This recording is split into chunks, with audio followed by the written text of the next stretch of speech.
Woi, kembali lagi di channel Papa Reka. Siapa di sini yang pengen kaya tapi gak usah kerja? Ya, pasti semuanya pengen. Tapi pertanyaan besarnya adalah, bagaimana cara melakukannya? Satu-satunya cara ya, melakukan pesugihan. Kali ini admin CNDY akan mencoba membahas tentang mitos pesugihan. Apa aja jenis-jenis pesugihan dan bagaimana cara melakukannya.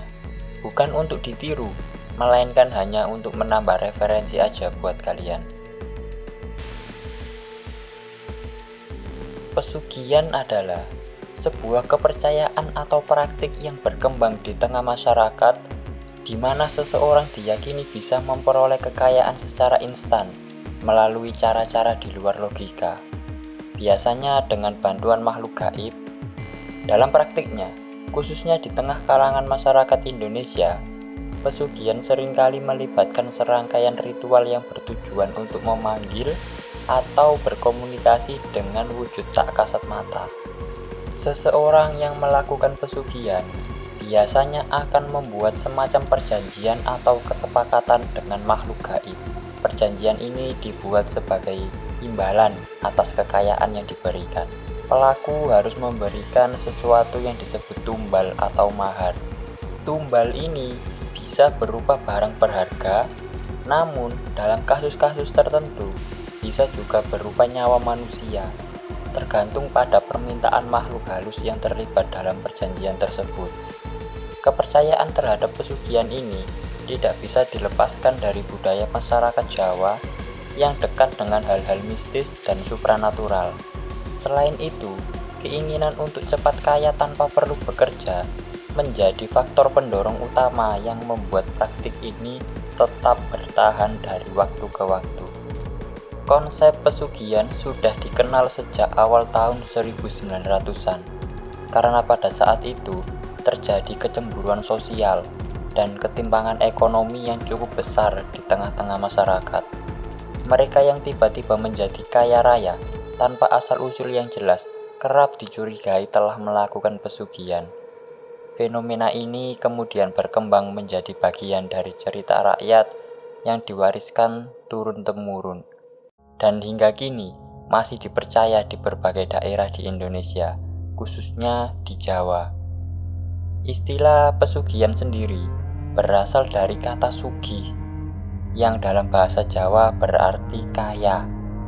Jadi, pesugihan secara harfiah berarti cara untuk menjadi kaya. Selain pesugihan, ada juga cara lain untuk menjadi kaya. Kita sebut saja pengelarisan. Namun, pengelarisan dan pesugihan merupakan ilmu yang berbeda. Meskipun keduanya bertujuan untuk mendapatkan kekayaan, perbedaan mendasarnya adalah jika pesugihan biasanya memerlukan tumbal nyawa, tetapi kalau pengelarisan tidak memerlukannya. Namun di video kali ini kita fokus membahas pesugihan saja. Mungkin untuk pengelarisan kita bahas di video yang lain. Di dalam pesugihan sangat banyak sekali jenis dan macamnya, dan setiap jenisnya memiliki keuntungan, resiko, dan persembahan yang berbeda-beda.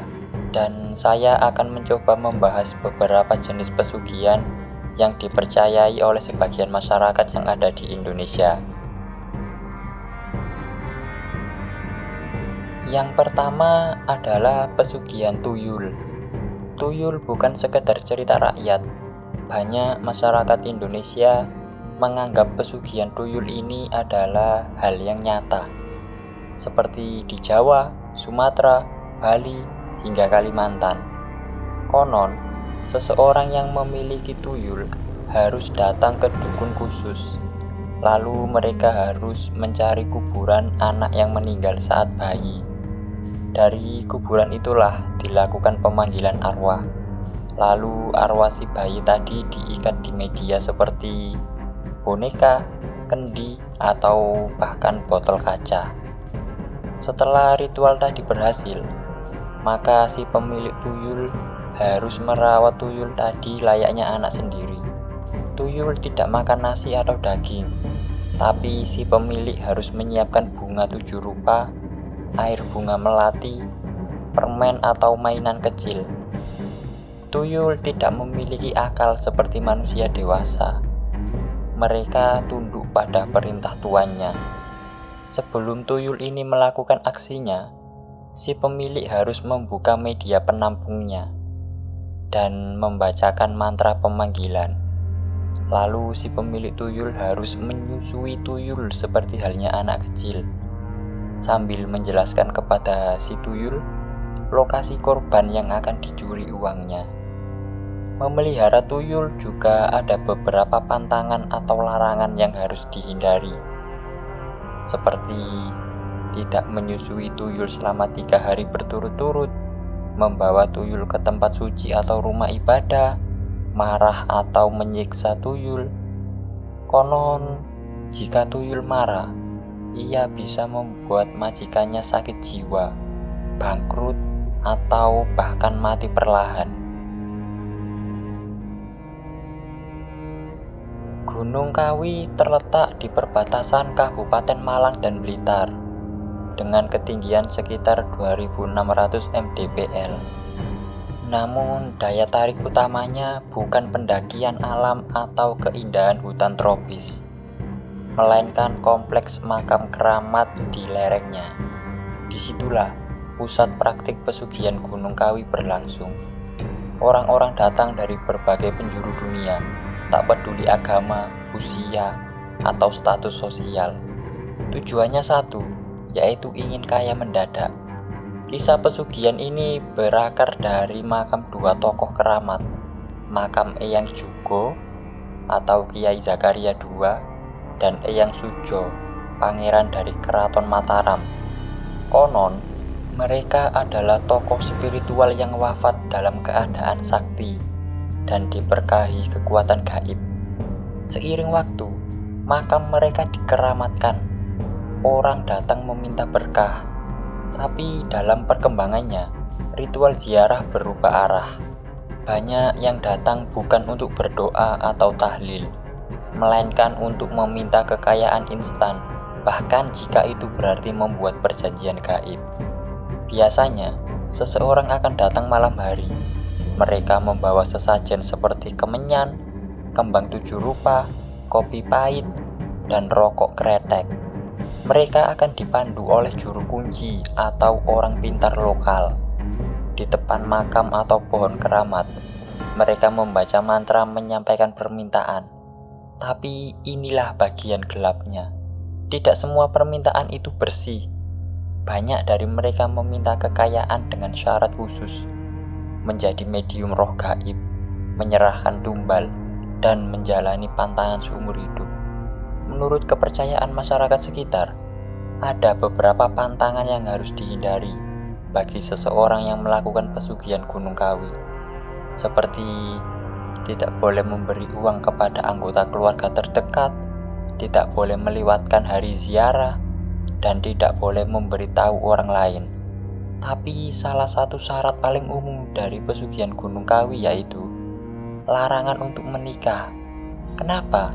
Karena jin atau entitas pemberi kekayaan menginginkan kesetiaan penuh dari pelaku. Menikah dianggap mengalihkan perhatian dan bisa menyebabkan kekayaan yang diperoleh raib seketika atau menimbulkan kutukan kepada pasangan. Di Gunung Kawi, ada mitos bahwa penguasa gaibnya adalah sosok bernama Kiai Sekar atau jin kaya raya. Konon, dia adalah jin yang bisa memberi kekayaan dalam semalam. Tapi perjanjiannya tidak gratis. Ada yang bilang, jika kamu dapat uang 1 miliar, kamu akan kehilangan sesuatu yang juga kamu cintai. Anakmu, istrimu, atau bahkan jiwamu sendiri. Nyi Blorong adalah sosok legenda dalam mitologi Jawa yang berwujud wanita cantik dari pinggang ke atas dan ular dari pinggang ke bawah. Ia dikenal sebagai panglima terkuat yang mengabdi pada Nyi Roro Kidul dan sering disamakan dengannya. Nyi Blorong juga dikaitkan dengan praktik pesugihan, di mana ia dipercaya dapat memberikan kekayaan kepada seseorang dengan imbalan tertentu, seperti tumbal nyawa. Menurut kepercayaan masyarakat, Nyi Blorong memiliki kemampuan untuk mengeluarkan emas dari tubuhnya, dan emas itulah yang diberikan kepada pelaku pesugihan sebagai imbalan.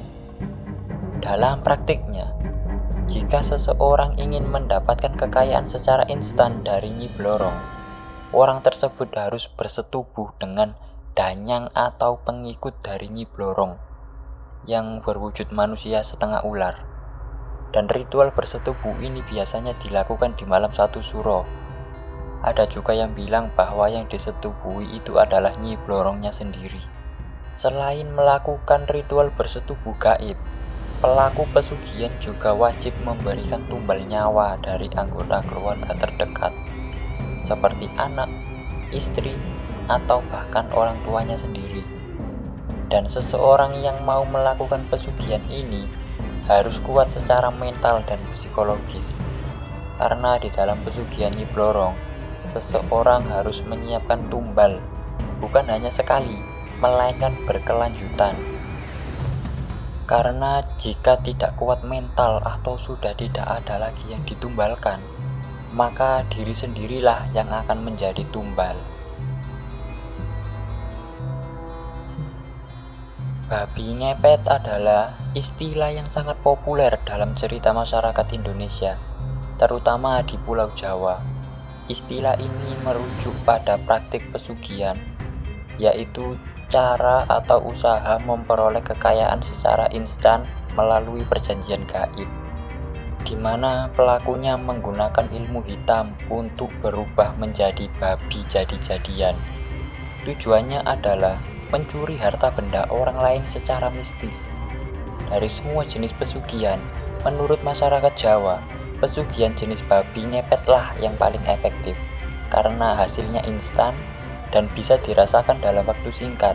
Dibandingkan pesugihan lain, pesugihan babi ngepet bisa dilakukan secara berulang dan kapan saja, selama si pelaku masih kuat secara mental dan fisik untuk melakukan prosesnya.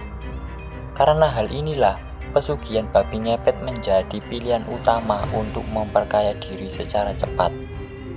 Ini berbeda dari pesugihan lain yang mungkin hanya berlaku satu kali, lalu menuntut balasan besar. Untuk melakukan pesugihan ini, seseorang harus datang ke dukun sakti, lalu mereka akan diajari cara ritual berubah wujud menjadi seekor babi. Dan orang itu akan diberikan minyak jelmaan dan mantra khusus. Dalam praktiknya, sebelum melakukan aksi, ritual ini harus dilakukan dengan 2 orang. Yang satu menjadi seekor babi, dan 1 orang lainnya sebagai pendamping. Untuk sang pelaku, wajib mengoleskan mantra jelmaan tadi ke tubuhnya sambil telanjang dan membaca mantra khusus. Dan peran seorang pendamping, biasanya istri, suami, atau sanak saudara, yaitu menyalakan lilin di ruangan khusus dan menjaga lilin tersebut agar tidak sampai padam. Lalu seorang yang menjadi seekor babi tadi berkeliaran ke rumah target untuk mencuri harta benda mereka. Dengan mudahnya pengaplikasian dari pesugihan jenis babi ngepet ini, pelaku pesugihan bisa beraksi kapan saja dan di mana saja. Makanya, pesugihan ini menjadi pilihan utama untuk mendapatkan kekayaan secara instan.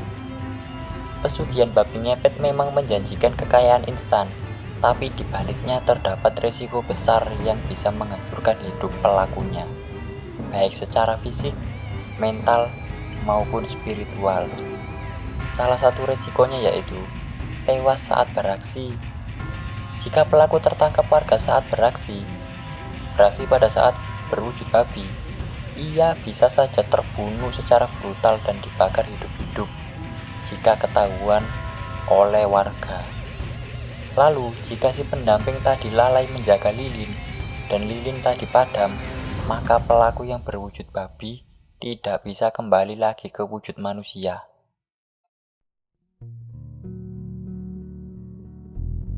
Pesugihan adalah jalan pintas yang banyak dipilih oleh mereka yang ingin meraih kekayaan secara instan, tanpa harus bekerja keras atau menunggu waktu. Namun di balik semua kemewahan yang terlihat, tersembunyi konsekuensi yang sangat berat. Mulai dari tumbal nyawa, kehilangan akal sehat, hingga kehancuran keluarga. Semua itu menjadi bayaran setimpal atas kekayaan yang didapat secara tidak wajar. Bahkan setelah meninggal pun, nama baik dan keturunan pelaku bisa tetap terkena dampaknya. Di era modern seperti sekarang, pesugihan tetap eksis karena ketamakan dan rasa putus asa masih hidup di dalam jiwa manusia. Tapi penting untuk diingat, kekayaan yang didapat dengan jalan sesat tidak akan pernah membawa ketenangan sejati. Lebih dari sekedar mitos, pesugihan adalah cermin bahwa keserakahan bisa menjatuhkan manusia ke titik paling rendah. Lebih baik miskin dengan harga diri daripada kaya dengan menggadaikan jiwa.